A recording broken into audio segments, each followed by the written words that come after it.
Hello guys, how's it going? My name is Dalrin, and in this video I have for you guys a list of things that are different and or new and are simply there when it comes to the Alliance side of Battle for Stormguard. So Battle for Stormguard recently happened on the beta servers, and I wasn't there to really stream the whole thing, but I was able to play on the Alliance side and really get the gist of it, as overall it felt for a more smooth experience. One thing that we're able to do is finally fix a lot of the lagging issues a lot of people experienced with 20 people.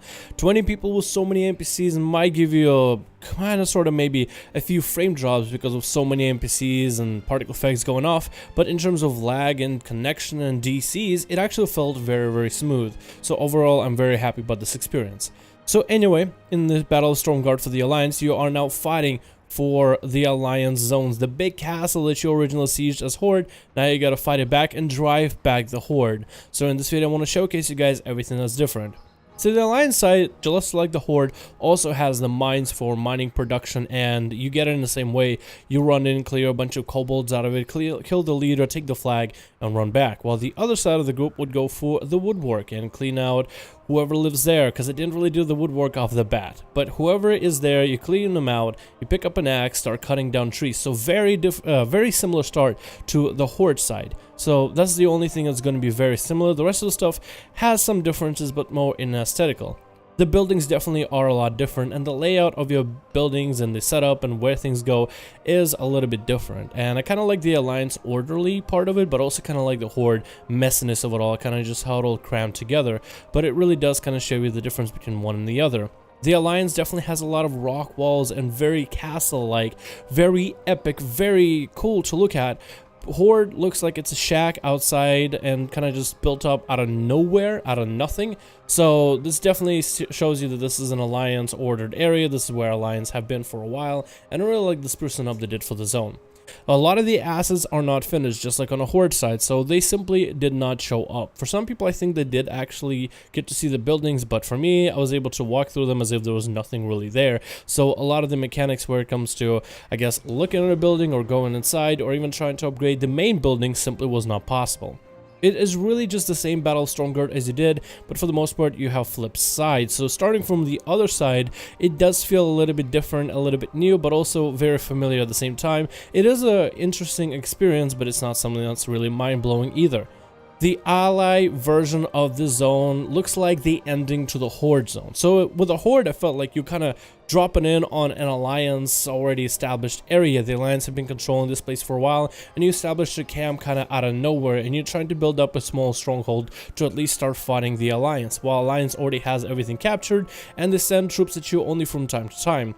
But when you start as Alliance, it looks like the Horde is already invading you pretty early on. They already are sending armies and armies and mass armies at you, wave by wave by wave. So the Alliance zone and Alliance version of Stormguard looks like Horde just won theirs. So Alliance doesn't really get the whole part of seeing the Horde kind of just setting up their stuff. So if you were to look at it chronologically, it looks like the Horde gets the original initiation and the Alliance get to do the response afterwards chronologically. And then from there, I'm not really sure if they're really ever going to change anything back. So for the Alliance, all you have to do is drive the Horde back, take everything back, but it almost feels like as you are Horde, you feel like you are attacking Alliance and they're desperately trying to defend it and drive the Horde out. On the Alliance, however, it's almost like you're trying to drive the Horde out, but they're being very aggressive in terms of them wanting to hold objectives. They're not taking back or defending, it's more like they're continuously attacking, so it feels a little bit different in terms of the NPCs and the pathing. Horde are definitely a lot more aggro down middle, and that was one thing I noticed. The Alliance did send a few troops down the middle from time to time, but for the most part, if the Horde players could band together, take the first post, take the middle post, take the last post, get a bunch of troops to send them down middle, for the most part, NPCs could hold their own, while the players can go left side and right side.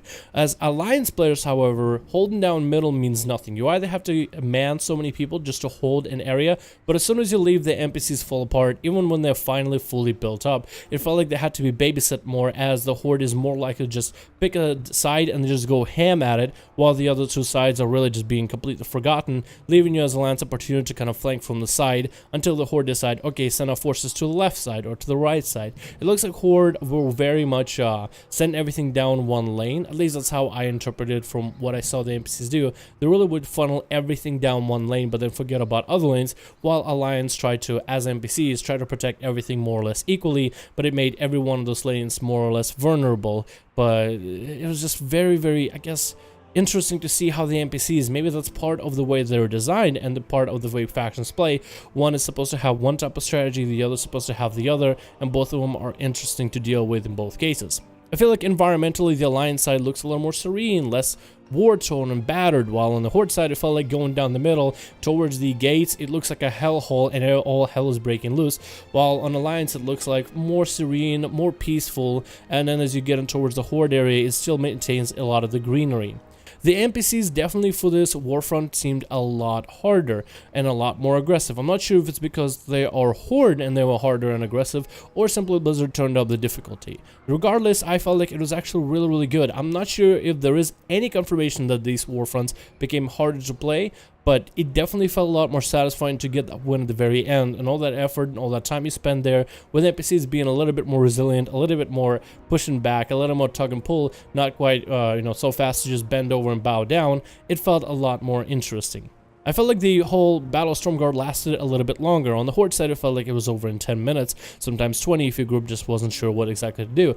This felt a lot longer than, let's say, a BG, but shorter than a raid. So it's found this interesting area where it's between one and the other, because it is a PvE instance, but the way that the NPCs play is very PvP-like in terms of how they approach you and their maneuvers, and the fact that some enemies are really difficult to aggro down. The mages will start polymorphing healers, the healers will start running to back with the group, and it was very of course interesting, but it felt like the amount of time spent there, it felt like a real event. It wasn't something that was kind of just, oh wow, it's over, and you could have just AFK'd while everybody else did everything for you. It felt like something you could actually be engaged in, and it felt like you spent a considerable amount of time, and then the victory in the end, the difficulty of the enemies and the reward, it all felt like it fit together. I felt like overall it felt more meaningful this time around, and I only got to play it once. On the Horde side I kept trying to play it over and over, trying to see if I got a different experience, but it felt just like, okay, well I guess it was a cool event, I guess I get to move on to something next. And I feel like this time, after playing the Alliance version of Battle of Stormguard, if this is more or less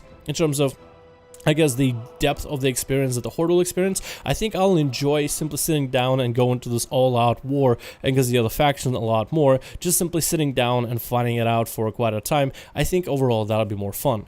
I also wonder if they will do spoilers for other zones, because I know they're going to do more than just Battle of Stormguard. So I wonder if they can somehow keep it spoiler free in terms of implement some kind of a testing phase for it, where maybe it can be like closed testing, so nobody really streams it or shows pictures of it, so that a lot of people can just kind of, next patch comes in, oh, I wonder what's going to be happening, I wonder what area is going to be turned to a Warfront, I wonder which zones are going to be more spruced up and have all the Legion / BFA I guess graphics applied to them. So I think it'll be interesting to see what else we get. I'm hoping they don't spoil too many of the Warfronts of where we can fight, because I think it's part of the excitement is to find out exactly what new zones, like vanilla zones, can be transformed with brand new graphics. And I also wonder if it's only vanilla zones that are up for play.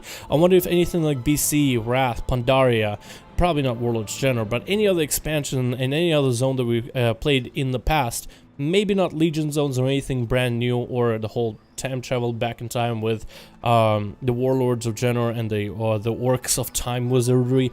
I wonder if any of the other expansions are gonna be up for Warfronts, because I think it'd be kind of cool to fight some kind of a three-way Warfront where it's Alliance and Horde at ICC, where a bunch of Azeroth is spawning, but then the Lich King isn't happy that both factions are there and he's sending troops, so you're trying to kind of evade the Lich King troops because they are 100% a death for your faction, but you're also trying to circumvent the other faction. I wonder if anything like that would be added in the game. Overall, I feel like the higher difficulty and longer time spent for Warfronts makes it for a more impactful event, and I hope the rewards are just as meaningful, because I didn't really get the rewards. Some rewards work for some people, so I saw a few people running around with like the headpiece or maybe shoulders or the gloves or the pants or the boots of the new Warfronts, mostly on the Alliance side, but I didn't really get anything for me, so I'm not sure how the rewards are gonna work, so that's still a little bit in the dark. But I'm hoping the rewards are meaningful, and I wonder how we get all these things, how we collect all the pieces of gear. Is it RNG, or do you get some kind of currency, or do you get different pieces of gear depending on how well you've done? I wonder how all that'll work, but so far no information. Anyway, this is everything I have for you for Stormguard and Battle for Stormguard on the land side. Let me know your thoughts in the comments below. Is that something you're excited about? What kind of Warfronts do you want to see, and all that good jazz? Thank you guys so much for watching. Hope you enjoyed. Subscribe, like, and hit the notification bell. It would be very much appreciated. Thank you guys. I'll see all of you in another video.